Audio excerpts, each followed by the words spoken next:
El día 6 de enero en México es un día de convivencia, es un día de fiesta. Es la fiesta de los Reyes Magos o de los Santos Reyes, como les dicen algunos. En este día las familias conviven, se la pasan a gusto, comen, pero ninguna que se recuerde aquí en Aguascalientes como la del 6 de enero de 1955. Un día en el que una matiné de cine, en el Cine Colonial, terminaría convirtiéndose en una verdadera tragedia para 8 familias de este estado. Y que en torno a esto, la sociedad entera de Aguascalientes se sensibiliza y como nunca se solidariza. Y esta es la historia que vamos a contar el día de hoy.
Esta fachada de lo que pareció haber sido una finca aquí en la Plaza Fundadores, antes de ser el Cine Colonial fue el Hotel Washington, y el Instituto Nacional de Antropología e Historia trató de rescatar su estructura original en su fachada, que fue un hotel que surgió en el siglo XIX, a finales del siglo XIX, que era un hotel de prestigio porque aquí en su fachada se decía que se hablaba en inglés y en francés y en alemán.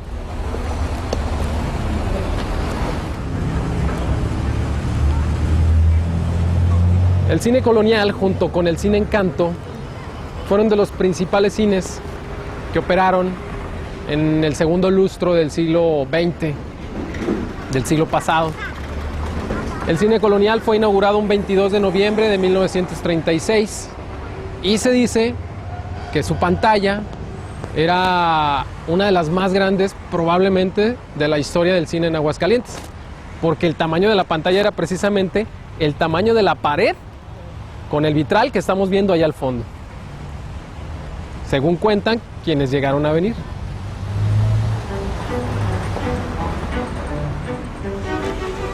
Por aquellos años venir al cine era relativamente económico.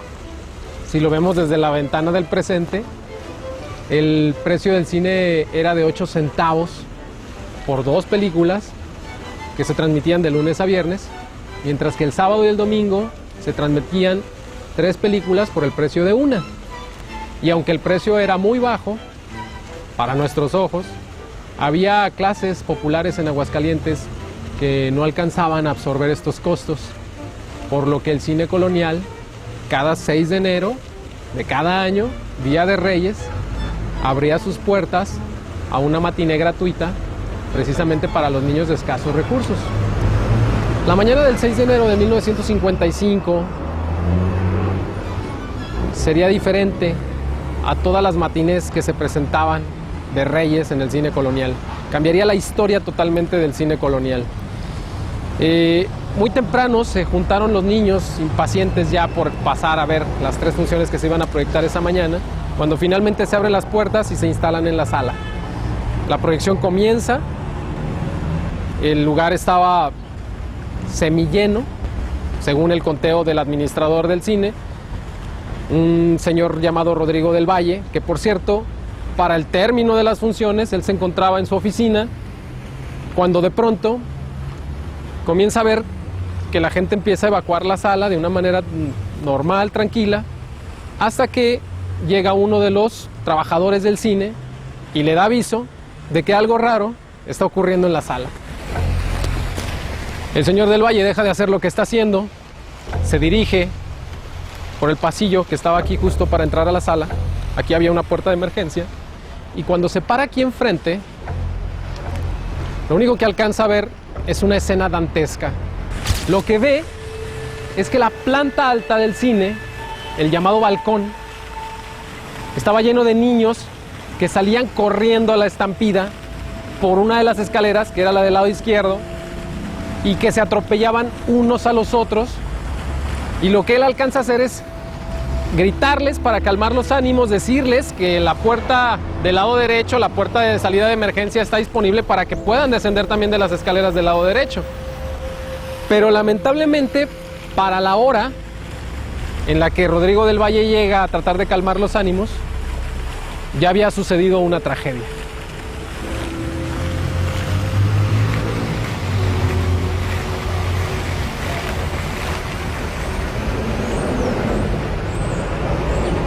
Yo pienso que absolutamente nadie se iba a imaginar lo que estaba a punto de ocurrir esa mañana durante la matiné, a la salida de esta matiné, porque el saldo final de este incidente fue de 6 niños muertos y 31 más que resultaron heridos gravemente. El periódico El Sol del Centro se encargará de recoger testimonios de las personas que estaban o que estuvieron durante la matiné esa mañana, que finalmente revelarán lo que sucede en el interior del cine. Y lo que sucedió es desgarrador. Parece ser que cuando terminan las funciones, a alguien desde la planta del balcón se le ocurre gritar, se le ocurre gastarle una broma a los demás, gritando que el cine se estaba incendiando. Cosa que tampoco era tan descabellada, porque en aquellos años los cines tenían ese estigma de que con una facilidad tremenda podían quemarse, podían incendiarse debido al material con el que estaba hecho las películas, el rollo de la película, la celulosa. Era tan creíble el argumento que los niños que estaban en la planta alta entran en alerta, entran en caos, entran en alarma, se levantan como pueden, empiezan a correr, a descender de la planta alta por las escaleras, y un testimonio indica que uno de los niños se desmaya casi ya al llegar a la planta baja, mientras que otros más se quedan impresionados viendo al desmayado, y otros más que venían atrás los empujan, al no darse cuenta de lo que estaba ocurriendo adelante, los empujan, pasan por encima de ellos, y la estampida se encarga de lo demás. A partir de ese momento inicia una consternación social. Se reúnen muchas personas aquí afuera del cine colonial, empiezan a colocar algunos niños en la banqueta esperando la llegada de la Cruz Roja, y algunas otras personas que iban pasando por esta calle Juan de Montoro empiezan a ver el tumulto de personas y a acercarse como curiosos. Hablando de la emergencia que está ocurriendo en ese momento, precisamente hay un dato curioso, porque el departamento de policía esa mañana asignó para la seguridad del evento a 4 elementos de la policía para que estuvieran aquí afuera haciendo acto de presencia, y cuando ocurre esta tragedia solamente estaba en funciones uno de ellos. Como quiera que sea, minutos más tarde de que se reúne aquí un gran tumulto, empiezan a llegar los elementos de la Cruz Roja, las patrullas y los automóviles que fueron prestados para empezar a llevar a los niños a recibir los primeros auxilios.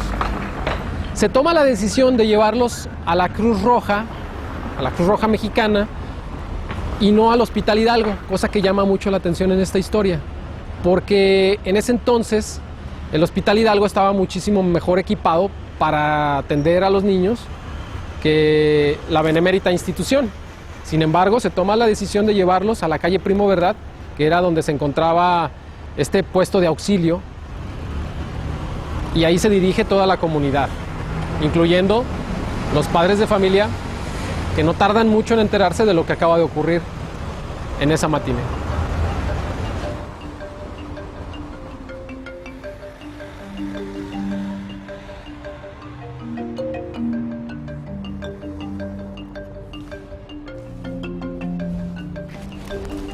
creí que ya no existían, pero ahí están las instalaciones de la Cruz Roja todavía.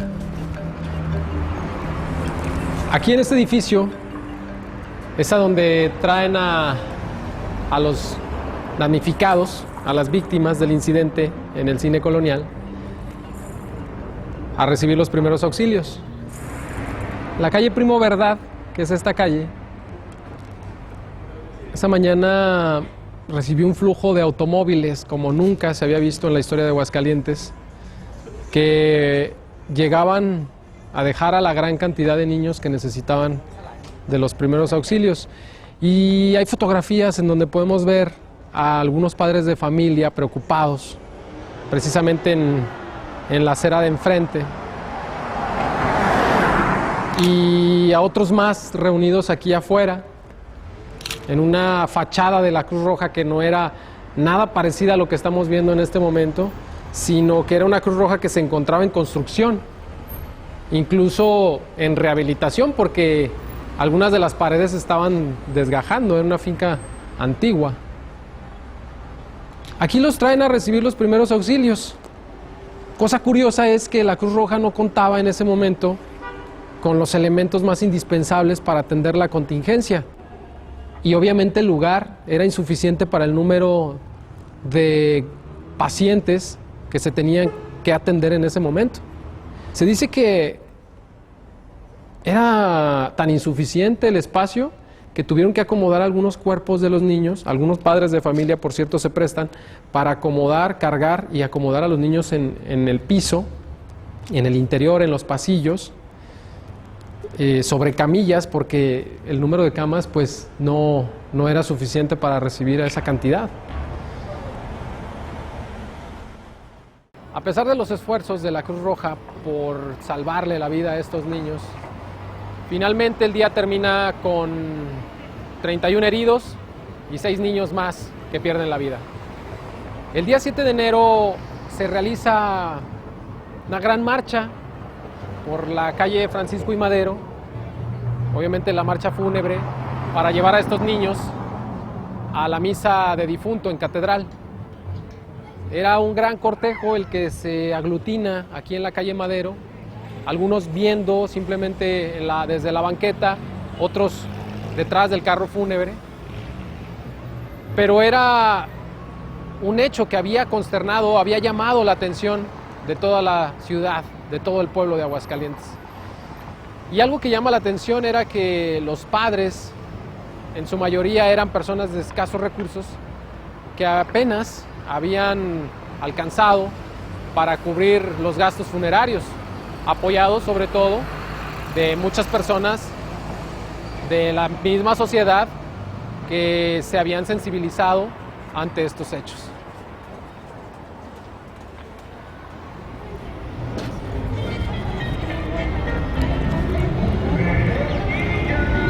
El cortejo fúnebre que acompañaba los cuerpos de los niños por la calle Madero llega aquí, a la Catedral Basílica de la Virgen de la Asunción.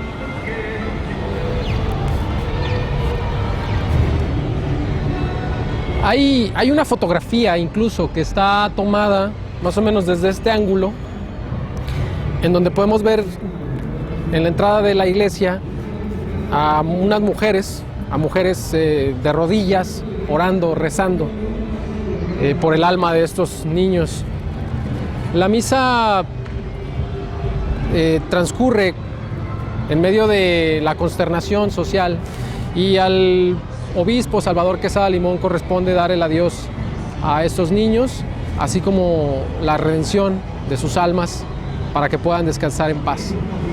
Y finalmente, al término del rito religioso, son llevados al Panteón de los Ángeles, a donde también fueron acompañados por un gran grupo de personas.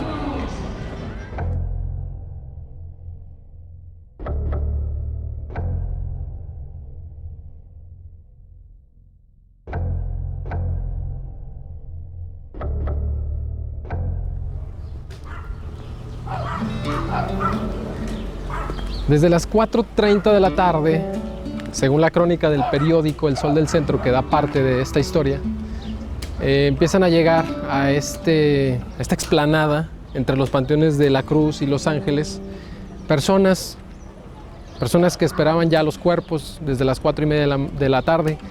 La misa termina aproximadamente a las 6 y es más o menos 1 hora y media lo que dura la procesión de catedral hacia este punto de la ciudad, que es más o menos una distancia de 1 kilómetro.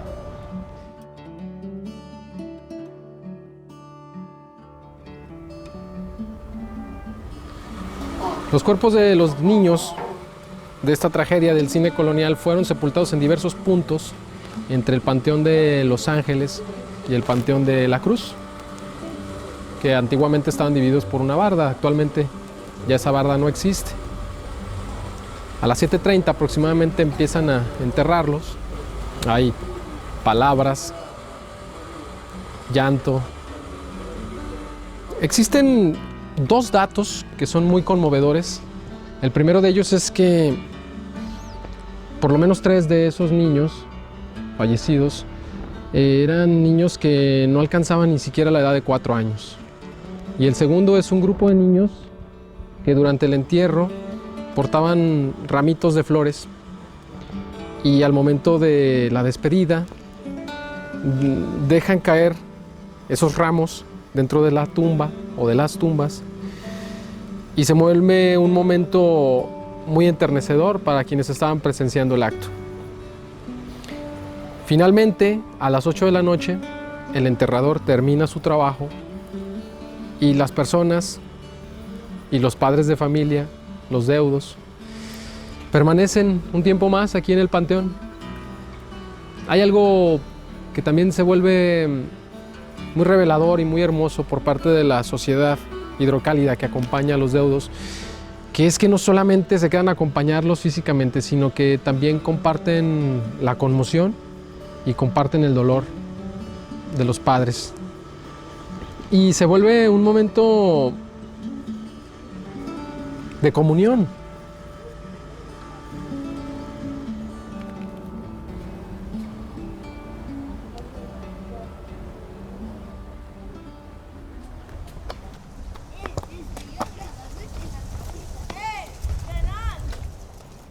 La consternación social del pueblo de Aguascalientes durará algunos días más e incluso semanas, y esto obligará tanto a la propia sociedad como a las autoridades policiales a buscar con un responsable. El gerente del cine colonial, Rodrigo del Valle, dice a la prensa, afirma que ha estado recibiendo llamadas anónimas en las que le amenazan de muerte, y que él piensa que no son broma debido a la naturaleza de las palabras con las que se dirigen y la forma en cómo se lo dicen. Asegura pues de que no se trata de una broma. Y era un poco lógico que la sociedad quisiera tener justicia, porque esta situación había consternado y había sacudido las entrañas de este pueblo. Y entonces los periódicos empiezan también a capitalizar la noticia, empiezan a arrojar encabezados un poco sensacionalistas, e incluso se toma la atribución, como si se tratara de la autoridad policíaca, de iniciar una cacería frenética en contra del responsable de la tragedia del cine colonial. Y las autoridades policiales, por su parte, inician una averiguación del móvil de este crimen basándose en 3 testimonios, que el más fuerte era el de uno de los testigos que estuvo presente el día de la función, que vivía en el barrio del Encino, en la calle 5 de Febrero, que señala a una persona del barrio de la Salud, cuya media afiliación pues era tipo ranchera, de tez morena, sombrero, guarachitos, pero no ofrece y no aporta mayores datos que puedan ayudar a la policía a resolver el crimen. Y ni en los próximos días, ni en las próximas semanas, ni en los próximos meses, ni años, se va a dar con el sospechoso de todo este incidente. Nunca se va a encontrar al responsable de la tragedia en el cine colonial.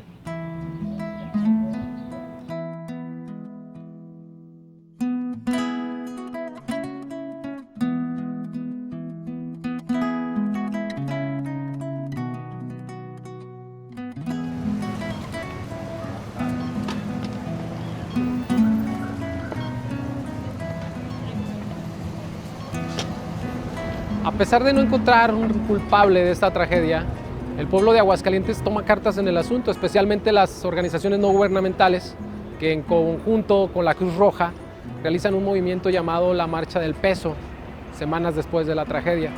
Y la marcha tenía el único objetivo recaudatorio de dotar económicamente a la Cruz Roja para que pudiera atender mejor una contingencia de este tipo en un futuro. La marcha circula por diferentes calles de la ciudad y una de ellas era la calle de Juárez, que en ese momento tenía la circulación abierta a los vehículos, y daba vuelta aquí en la calle Rivero y Gutiérrez.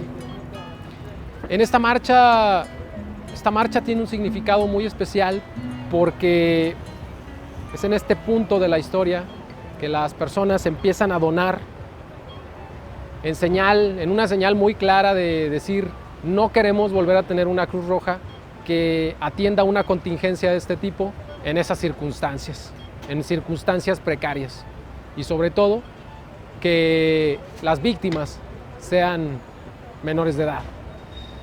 Afortunadamente en Aguascalientes no se vuelve a repetir una tragedia de este tipo, ni siquiera un incidente de este tipo, afortunadamente. Pero aquí en este punto de la historia, dentro de la tragedia, surge algo que me parece hermoso, que es que el pueblo de Aguascalientes descubre otra faceta de su vida cotidiana en un sentido que podemos llamar solidaridad. La gente se solidariza como nunca en la historia de nuestro estado y aporta a esta marcha. Y a mí me parece una parte muy bella, muy preciosa de esta historia que estamos contando.